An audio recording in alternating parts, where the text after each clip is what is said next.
soy el doctor Walter Luque, soy el encargado de resolver las preguntas de pediatría. Esperemos que muchas de ellas hayan coincidido. Hay que tener en cuenta que cuando uno resuelve una pregunta, ¿no?, las respuestas van a depender del tipo de pregunta y de lo que muchas veces intentan manifestarnos. En esta pregunta, por ejemplo, niño de 8 años que presenta en forma súbita paresia del miembro superior derecho, serología compatible con poliomielitis, antecedente de casos compatibles con poliomielitis en la zona de residencia, debe notificarse como un caso de poliomielitis, alternativa A, probable, alternativa B, sospechoso, alternativa C, confirmado, alternativa D, inicial. Esta pregunta básicamente es una pregunta de concepto, ¿no? O sea, donde se tiene que tener bien claro los conceptos de definiciones de caso de poliomielitis, ¿no? Pero antes de ir específicamente al concepto, vamos un poquito a la enfermedad, ¿no?, para tener una idea de qué cosa es la poliomielitis. La poliomielitis es una enfermedad viral caracterizada por la parálisis flácida asimétrica causada por tres serotipos virales del virus de la polio. Estos virus producen infecciones frecuentes de distribución mundial durante todo el año en climas cálidos, como las zonas del África y las zonas del Asia, y en los meses de otoño y verano en países de climas templados, ¿no? El virus de la polio, el virus atenuado de la polio, o sea, la vacuna oral, puede producir en ciertas circunstancias por ejemplo, cuando se coloquen en individuos con cierta predisposición como inmunodeficientes, puede recuperar su neurovirulencia y comportarse como un virus salvaje. Casos en nuestro medio ha habido algunos reportados hace 1 y 2 años, aproximadamente 6 casos reportados en el año 2012, ¿ya? Y algunos países también se han reportado casos de este rebrote del virus secundario a la vacuna. Obviamente muchos de esos pacientes tenían una condición de base, ¿no?, que es la inmunodeficiencia. En países como el nuestro se dice que ya está casi erradicada la enfermedad como zona endémica. No somos una zona endémica de poliomielitis, pero sí se ven algunos casos aislados de secundarismos a vacunas. El periodo de incubación tras la vacunación en estos casos, ya hay que tenerlo en cuenta, porque dependiendo de esto se va a realizar la cuarentena o la separación de estos pacientes, ¿no?, de 4 a 24 días en el niño vacunado, de 11 a 58 días en los contactos, y hasta 8 meses en pacientes inmunodeprimidos. O sea, muchos meses después, incluso hasta 6 meses, 7 u 8 meses post vacunado, en un paciente con cierta inmunodeficiencia podría manifestar, ¿no?, signos de poliomielitis. La clínica, existen básicamente 2 formas de enfermedad, ¿no?, la enfermedad mayor y la enfermedad menor. La enfermedad menor ya coincide generalmente con la primera manifestación de la viremia, cuyas manifestaciones clínicas son bastante inespecíficas, ¿no?, como la fiebre, vómitos, diarrea, cefalea y malestar, que puede ser muy parecido al de cualquier virus en general. En la mayoría de los casos la enfermedad se detiene en ese momento y llamamos poliomielitis abortiva. O sea, el paciente tuvo suerte y no hizo la manifestación neurológica. Dependiendo de la capacidad del virus de afectar el sistema nervioso central, puede avanzar, ¿no?, y comprometer el sistema nervioso central y dar manifestaciones de lo que llamamos la enfermedad mayor, en donde aparecen los síntomas de poliomielitis paralítica, en donde la clínica fundamental es la fiebre persistente y elevada, cefalea intensa, vómitos, dolor en zona lumbar y cuello, afectando a grupos musculares e impidiendo la marcha. Cuando esta situación no avanza y regresión del virus, denominamos una poliomielitis no paralítica. Pero si por el contrario persiste y progresa y se caracteriza por una parálisis flácida asimétrica del tronco, ¿ya?, podemos tener las manifestaciones de la poliomielitis espinal o la poliomielitis vulvar, ¿no? Un grupo de afectación variable va desde una parálisis leve a una parálisis severa, una parálisis respiratoria que muchas veces necesita ventilación mecánica. Por lo general, el cuadro neurológico progresa hasta que el paciente persiste con fiebre. Una vez que cede la fiebre, existe una parada de la evolución neurológica clínica en el paciente. Entonces ya sabemos, ¿no?, enfermedad mayor y enfermedad menor. La enfermedad menor puede pasar muchas veces desapercibida y no tener ninguna manifestación muy específica de la enfermedad. Y la enfermedad mayor normalmente existe con compromiso neurológico, ¿no?, que dependiendo de la severidad vamos a encontrar el cuadro clínico en el paciente. Entonces, entendiendo un poco qué cosa es la polio, ya podemos definir podemos hacer recién una definición de caso. ¿Qué es un contacto primero? Contacto de caso confirmado. Es aquella persona que ha tenido contacto con un paciente confirmado de polio dentro de los 40 días previos y 30 días después a la fecha de inicio del déficit motor en el caso, o sea, en el paciente que tuvo poliomielitis. Y caso probable es una parálisis flácida aguda, todo menor de 15 años que presente cuadro clínico caracterizado por disminución de la fuerza muscular, ya sea paresia o parálisis dependiendo de la severidad, y del tono muscular, hipotonía o una flacidez marcada severa, ¿no? En una o más de sus extremidades. Por eso se llama parálisis flácida asimétrica, no es simétrica. De instalación rápida, que puede ser en 3 o 4 días, y de origen no traumático, o sea, no existe una caída, un golpe, un accidente de tránsito, etcétera, o síndrome de sección medular, ¿no? Es básicamente secundario a un cuadro infeccioso. Entonces, cuando definimos el caso, debemos clasificar el caso. Entonces, todo caso debe finalmente ser clasificado en una de las siguientes categorías. Caso confirmado de poliomielitis, que podemos dividirlo en dos grandes grupos, con muestra o sin muestra. Con muestra cuando existe, obviamente, un examen de laboratorio, o sea, todo caso de parálisis flácida agudo, en el cual se aísla el virus de la polio en una muestra de ese del paciente y que tiene una parálisis residual. Obviamente acá no existe duda de que es un caso confirmado con muestra de laboratorio positivo. Y sin muestra, que muchas veces en la mayoría de los pacientes, debemos tener dos grandes grupos, el clínico epidemiológico y el nexo epidemiológico.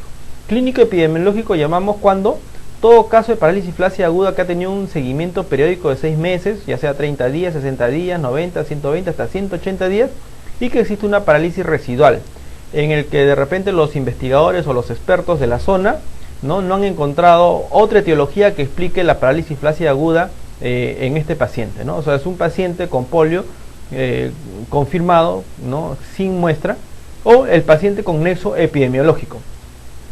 ¿Cuál es la definición de paciente o de caso confirmado de polio con nexo epidemiológico? Todo caso de parálisis flácida aguda que ha tenido contacto 30 días antes de inicio de la parálisis de un caso confirmado por laboratorio y que presente parálisis residual.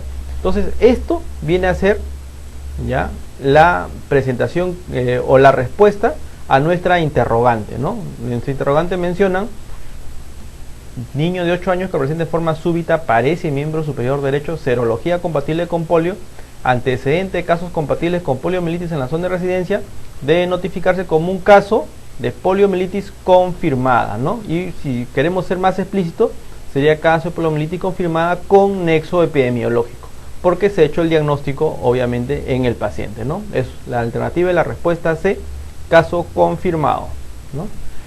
En la siguiente pregunta, una complicación de la fototerapia, ¿no? Todos sabemos que la fototerapia se aplica en pacientes que tienen un síndrome ictérico, ¿no? La causa más frecuente de ictericia en nuestras unidades de cuidados intensivos y en cualquier unidad de cuidados intensivos del mundo es la ictericia multifactorial, ¿ya? Entonces, entre las alternativas tenemos hipocalcemia, hiperglicemia, estreñimiento, hiponatremia y deshidratación. Entonces, antes de ir a la pregunta en sí, ¿no? ¿Qué cosa es la fototerapia o en qué pacientes se aplica? Se aplica básicamente en aquellos pacientes que tienen un aumento de los valores de bilirrubina de tipo indirecto, ¿no? Dentro del gran grupo de hiperbilirrubinemia neonatal. ¿Qué cosa es la hiperbilirrubinemia neonatal? Se manifiesta como una coloración amarillenta, o sea, ictericia de piel y mucosas, que refleja un desequilibrio entre la producción temporal de bilirrubina y la eliminación de la misma. Las causas son múltiples, por eso que existe una entidad que se llama ictericia multifactorial. Aproximadamente más de la mitad de los pacientes presentan un tipo de hiperbilirrubinemia que se desarrolla después del segundo día de vida y que se conoce como una ictericia fisiológica, ¿no? Que no indica ninguna entidad, un factor de riesgo, o que no se tiene que hacer algún tratamiento específico. Los factores que predisponen, ¿no? Debido al neonato son mayor número de eritrocitos. Todos ustedes han visto que cuando un neonato nace fácilmente tiene hemoglobinas de 18, 17, 19, 20, etcétera, ¿no? Por encima de 15 por lo general. Estos generalmente son glóbulos rojos ya de una edad más avanzada, por eso que existe más destrucción, y sabemos que al inicio existe un predominio de la hemoglobina fetal, lo cual se va a destruir, ¿no? Una menor sobrevida de glóbulo rojo, básicamente porque tiene la hemoglobina fetal que poco a poco va intercambiando por la hemoglobina A1, pues, ¿no? Que es el que al final queda en nuestra sangre. eritrocitos envejecidos en proceso de destrucción, o sea, hay mayor hemocateresis, la ingesta oral disminuida y aparte una escasa flora intestinal, porque ya sabemos que el recién nacido básicamente es virgen a nivel de flora, ¿no? Y esto favorece una mayor circulación enterohepática, una insuficiencia, digamos, hepática relativa debido a la edad, presencia de sangrados, hematomas, muchas veces traumas obstétricos, cefalomatomas, etcétera, ¿no? Entonces, este metabolismo anormal, ¿no?, ocurre desde un aumento de la producción y una disminución de la excreción. Todos sabemos que el principal factor de productor de hemoglobina viene a ser secundario a los glóbulos rojos y la otra parte viene a ser la eritropoyesis inefectiva, que es el 25% de los casos. Esto a través de una enzima, la N-oxidasa, genera la biliverdina, que a través de una biliverdina reductasa genera la bilirrubina. Esta bilirrubina secundaria a la biliverdina, que es producida por la biliverdina reductasa, es una bilirrubina de tipo lipofílica o bilirrubina no conjugada, que cuando se encuentra en cantidades muy elevadas, esta lipofilicidad le va a producir que atraviese las barreras o las membranas, como la barrera hematoencefálica, y produciendo secundariamente la neurotoxicidad cuando se encuentran en valores muy aumentados. Bueno, esta bilirrubina por lo general se une a la albúmina en dos porciones, una fuertemente unida y otra lábilmente unida. Esta bilirrubina que se encuentra, que tiene mayor labilidad, que no es ese aproximadamente el 10%, se puede, digamos, separar de la albúmina por diversas circunstancias, que más adelante lo vamos a ver, ¿no? Entra al hepatocito, ¿ya?, y por proteínas, y se unen a proteínas ligadoras que se llaman las ligandinas, ¿no?, que a nivel de retículo endoplásmico liso, por una glucoroniltransferasa, ya se metaboliza y se transforma a bilirrubina conjugada, que es la bilirrubina, digamos, no tóxica, que es la que finalmente se libera a nivel de las vías biliares y obviamente a nivel del intestino, ¿no? Cuando existe un equilibrio de eso, el paciente no presenta una escasa o poca manifestación clínica. Cuando el desequilibrio es más por ente de la producción, el paciente va a tener mayores cantidades de bilirrubinas no conjugadas o lipofílicas, que cuando se encuentran en cantidades muy elevadas puede producir neurotoxicidad, lo que conocemos como el síndrome de Kernicterus, ¿no? Entonces hay que tener algunas cosas en cuenta. Un gramo de hemoglobina produce aproximadamente 35 miligramos de bilirrubina y aproximadamente se forman 8 a 10 miligramos de bilirrubina por cada kilogramo de peso corporal en el paciente neonato. La albúmina, como ya mencioné, capta dos moléculas de bilirrubina indirecta, una que se une de manera fuerte y otra que se une de manera muy lábil, ¿no?, que frente a diversas circunstancias como deshidratación, infección, antibióticos, etcétera, ya pueden quedar libre, y obviamente al quedar libre va a haber mayor cantidad de bilirrubina no conjugada, que puede ser tóxica o neurotóxica en el paciente, ¿no?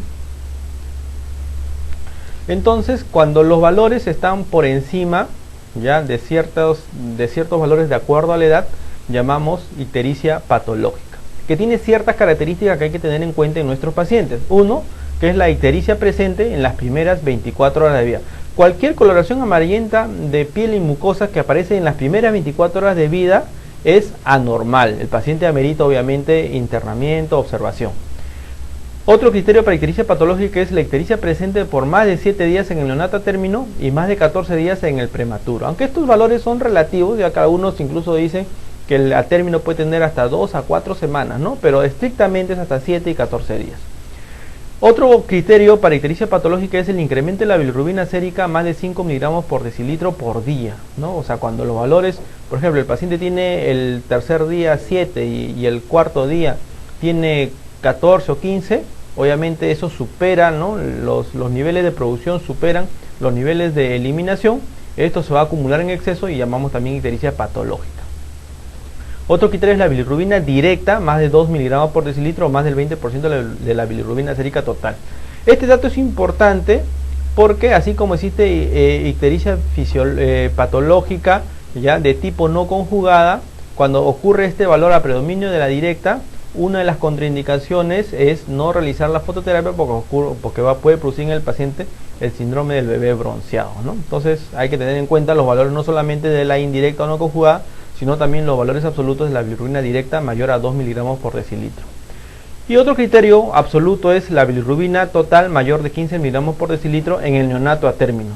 Y los valores disminuyen en el neonato pretérmino, ya que en ellos la barrera hematoencefálica puede ser más permeable a menores valores de bilirrubina.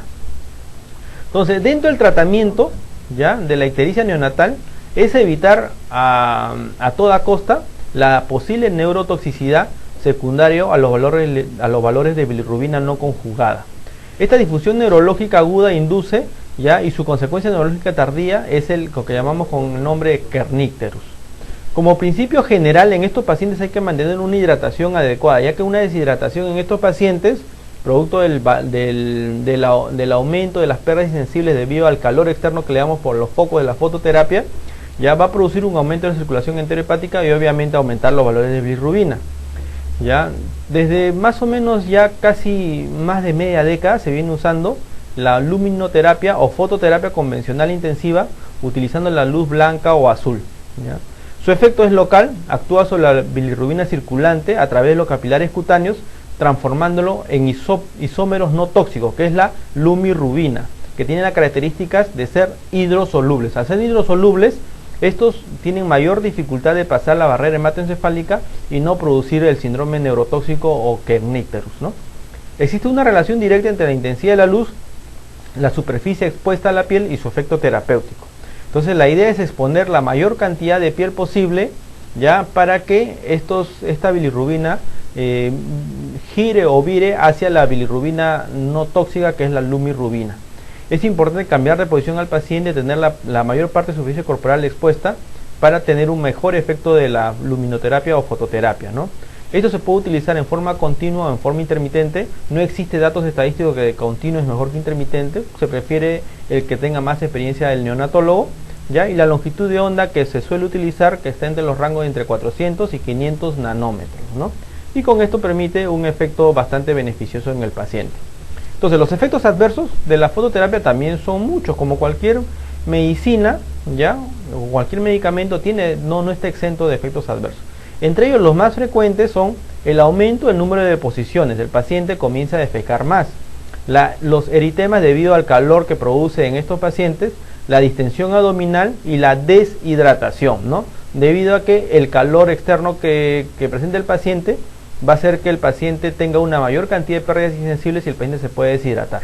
Por eso que uno de los requisitos para utilizar la fototerapia es que el paciente se encuentre totalmente hidratado y colocarle una vía periférica para evitar la deshidratación.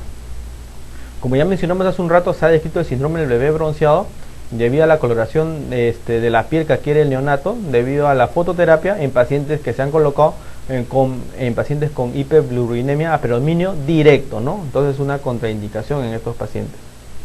Entonces, una complicación de la fototerapia es la deshidratación, ¿no? La hipocalcemia ocurre en otros tipos de pacientes prematuros, pacientes postérminos, ¿no?, escépticos, etcétera, ¿no?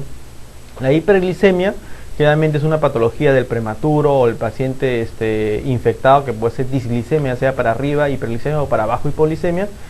El estreñimiento no es una complicación de la fototerapia, generalmente hacen más hiperdefecación.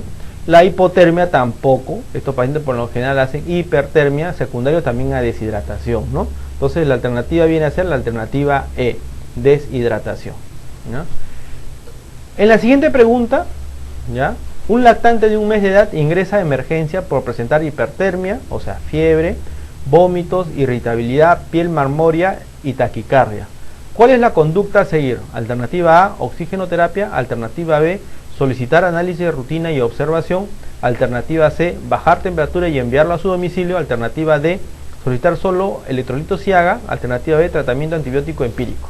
Acá tenemos que buscar primero cuál es la mejor alternativa frente a este diagnóstico. O sea, primero, ¿qué paciente tenemos o cuál es el diagnóstico de este paciente para, según eso, establecer la conducta clínica, la mejor conducta clínica en el paciente? Entonces, con estos datos, ¿qué diagnóstico podríamos, no? Obviamente podemos ver que es un paciente que está infectado, ¿no?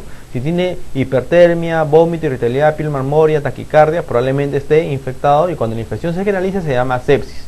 Entonces, la sepsis es una condición probablemente en este paciente. Y según eso vamos a establecer el criterio clínico adecuado para un mejor tratamiento. Entonces, la sepsis en el paciente pediátrico, ¿no?, es una patología en donde la importancia radica en que su detección tardía está asociada a una mayor mortalidad a nivel mundial. Se ha avanzado bastante sobre la fisiopatología de la sepsis, sin embargo su mortalidad todavía sigue siendo alta, ¿no? Se dice que más o menos 1 de cada 10.000 pacientes hospitalizados ya hacen un cuadro séptico, ¿no? Pero el estado de shock, o sea, una sepsis con shock o una sepsis severa ocurre en una minoría de estos pacientes. La sepsis severa y el shock séptico constituyen la etapa final de una serie de enfermedades, lamentablemente de enfermedades que son las más frecuentes, ¿no? Como enfermedades como secundarias a neumonía, diarreas, malaria y sarampión, ¿no? Entonces muchas veces ya estos pacientes van progresando progresivamente, van progresando el cuadro, ingresa como una neumonía, digamos, no complicada, se complica, al final hacen una infección generalizada o sepsis, ¿no? El 80% lamentablemente son de las muertes de estas patologías son secundarias a sepsis. Entonces se puede por ahí prevenir cuando detectamos la cadena evolutiva de la enfermedad. Para ello se ha realizado una serie de estrategias en donde establece definiciones de términos, que son un poco, la verdad, un poco aburridos, pero es importante porque dependiendo en dónde ubiquemos a nuestro paciente podemos cortar la cadena de progresión de la enfermedad y obviamente hacer que el paciente mejore. ¿Qué es infección? Es una respuesta al huésped a la presencia o invasión por un microorganismo patógeno de un tejido normalmente estéril. Bacteriemia es presencia de bacterias viables en sangre, ¿no? Y SIRS es síndrome de respuesta inflamatoria sistémica de origen multifactorial, se caracteriza por dos o más de los hallazgos siguientes, ¿no? Que es fiebre, taquicardia, obviamente de acuerdo a la edad, taquimia también de acuerdo a la edad, ¿ya? Sepsis, ¿cuál es la definición? Es una respuesta inflamatoria sistémica debida a una infección. Y sepsis severa es paciente séptico con hipovolemia, hipoperfusión tisular, trastornos en el agua con acidosis láctica, oliguria, hipoxemia, unos pulsos distales débiles, pobre llenado capilar, frialdad distal, alteración neurológica aguda e hipotensión arterial. O sea, casi todas las características clínicas que nos manifiestan en nuestros pacientes de la pregunta correspondiente, ¿no? Shock séptico es paciente con sepsis severa que no responde rápidamente a la reposición de volumen, ¿no? Requiriendo el uso de drogas vasoactivas o inotrópicas, ¿no? Y MOTS ya viene a ser una etapa evolutiva mayor donde existe disfunción orgánica múltiple, donde existe un fallo progresivo de 3 o más de los órganos básicos que mantienen entre sí gran independencia. Las alteraciones pueden ocurrir de forma aguda y coincidentemente en el tiempo. Existe compromiso respiratorio, compromiso hepático, digestivo, renal, endocrino, metabólico y nervioso, ¿ya? Entonces, estas definiciones son importantes porque nos permite ubicar el paciente y según eso establecer nuestro mejor arsenal terapéutico. Entonces, cuando tenemos el paciente con sepsis, debemos tener objetivos clínicos y estrategia terapéutica. El primer objetivo clínico, el primer eslabón del objetivo clínico es la estabilización hemodinámica y oxigenación tisular. O sea, cuando viene un paciente con esta característica, ¿qué es lo que debemos hacer? Tratamiento hidroelectrolítico, si está en shock, sacarle el shock. Si no responde a volumen, obviamente usar drogas inotrópicas. Inicialmente usamos soluciones cristaloides o soluciones coloides. Administramos oxígeno, o sea, oxigenoterapia para mantener una saturación por encima del 90%. Drogas vasoactivas cuando los cristaloides o los coloides no son suficientes, ¿no? Alternativamente a esto, o paralelamente a esto, debemos hacer un control de la infección, ¿ya? Antibióticos, drenaje de abscesos, remoción de cuerpo extraño si estuviera, ¿no? Y lo otro, lo terciario es, ¿no?, terapia experimental o terapia que todavía está en investigación clínica, ¿no?, que son anticuerpos contra productos bacterianos, esteroides según entidad, pentoxifilina, bloqueo de óxido nítrico, recolectores de radicales libres de oxígeno, etcétera, ¿no? Entonces, en un paciente la estrategia terapéutica viene a ser estimulación hidroelectrolítica y antibiótico terapia, ¿no? Obviamente, paralelo a esto, le realizamos una serie le pedimos una serie de exámenes para más o menos ubicar cómo está el medio interno del paciente, pedimos todos los cultivos para ver posteriormente, reevaluar nuestro caso en 2 o 3 días con el resultado y orientar una mejor conducta terapéutica. Entonces, nos viene un paciente con esta característica: hipertermia, vómitos, irritabilidad, piel marmórea, taquicardia. Le damos oxigenoterapia, obviamente le damos oxigenoterapia, pero no es la única conducta a seguir, ¿no? Solicitamos análisis de rutina y observación, pero no observamos, iniciamos de frente el tratamiento empírico en este paciente. Bajamos temperaturas y lo enviamos a domicilio. Jamás vamos a enviar a su casa a un paciente con una sepsis severa, porque se va a morir.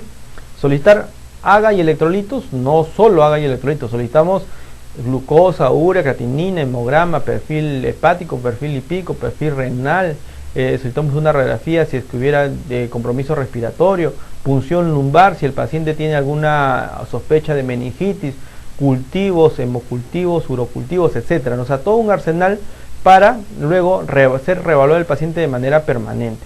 Tratamiento antibiótico empírico sí realizamos, ¿no? Entonces, la mejor alternativa de las que nos presenta acá es la alternativa E, tratamiento antibiótico empírico, que es lo que realizamos en este paciente. Digamos, no es la respuesta 100% correcta, pero es la mejor alternativa dentro del grupo de alternativas que nos solicita, ¿no? Esta pregunta, la mejor alternativa viene a ser tratamiento antibiótico empírico, ¿no? En la siguiente pregunta, ¿cuál de las siguientes infecciones del neonato se asocia visualmente con enfermedad sintomática de la madre? Bueno, en esta pregunta hay preguntas donde nosotros debemos destacar ciertas cosas, ¿no? Una de ellas, si bien es cierto, el enunciado dice una cosa, pero muchas veces debería decir otra forma o debería haber sido de otra forma más clara y más fácil. Por ejemplo, si le preguntarían ¿cuál es la infección congénita más frecuente en el neonato? La respuesta es inmediata, que viene a ser la misma estructura de esta pregunta. La infección congénita neonatal más frecuente lejos es la secundaria citomegalovirus.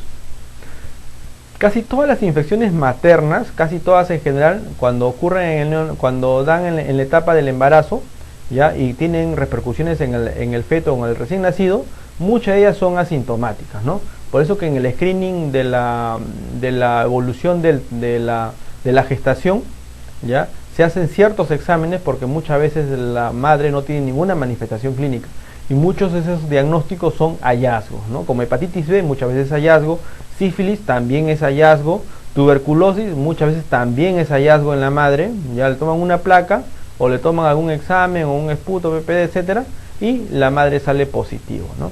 Entonces, si nos dijeran cuál es la infección congénita más frecuente, obviamente no queda ninguno de esos citomegalovirus. De todas estas alternativas, citomegalovirus, candidiasis, hepatitis B, tuberculosis congénita, toxoplasmosis, digamos la única que es sintomática es la candidiasis, ¿no? Donde se ve el clásico MUVE. Hablemos un poquito de cada una de ellas. La hepatitis B congénita puede transmitirse durante el embarazo, por vía transplacentaria con frecuencias que fluctúan entre el 5 y el 15%. Pero durante el momento del parto, más o menos ocurre mayor riesgo, alcanzando casi un 90%. Por eso que es una indicación el realizar la cesárea en estos pacientes, ¿no? A través de la lactancia materna es extraordinariamente muy bajo el riesgo, por lo que la lactancia materna no se contraindica en estos tipos de pacientes, ¿no? La infección puede ser sintomática con una hepatitis clínica en el recién nacido, pero generalmente en más del 90% de los casos el paciente se torna portador y totalmente asintomático. La otra entidad, que es la toxoplasmosis congénita, los seres humanos pueden ser infectados por dos rutas. Una, por la ingestión o manipulación de carne cruda o mal cocida, por ejemplo, generalmente cerdo o cordero, que tienen quistes tisulares, o por la ingesta de agua, vegetales o frutas que contienen otros elementos, tierra o arena, contaminados con quistes que secretan en las heces de los felinos que están infectados con toxoplasmosis congénita. Casi todas las infecciones pasan inadvertidas desde el punto de vista clínico, lo que hace difícil establecer cuál ha sido la ruta de infección. Recientemente se han descrito en seres humanos varios brotes epidémicos asociados con consumo de agua no filtrada, y parece que este modo de transmisión sería el más común de lo que se estima, ¿no? La transmisión a través de la lactancia o transmisión directa de humano a humano realmente no se ha descrito, excepto la que ocurre de la madre al feto en el curso de una infección aguda durante el embarazo. La transmisión vertical sí se ha descrito. El riesgo más alto de desarrollar infección congénita, o sea, en el recién nacido, se presenta cuando la infección ocurre entre la semana 12 y la semana 24 de gestación. ¿Ya? Por debajo o por encima, por lo general no se asocia a mayor manifestación clínica en el paciente. Algunos niños nacen con manifestaciones clínicas y la tríada de Sabin, que es la forma característica de toxoplasmosis congénita, que consiste en hidrocefalia, calcificaciones cerebrales y corioretinitis, ¿ya? Esta tríada clásica o de Sabin, que es característico de la toxoplasmosis, generalmente ocurre en el 10% de los pacientes, ¿no? En la mayoría tenemos signos un poco inespecíficos como ceguera, corioretinitis, estrabismo, ictericia, urticaria, hepatosplenomegalia, neumonitis, diarrea, hipotermia, etcétera, ¿no? muchas veces existen manifestaciones clínicas aisladas y no es posible determinar exactamente a primera instancia una toxoplasmosis.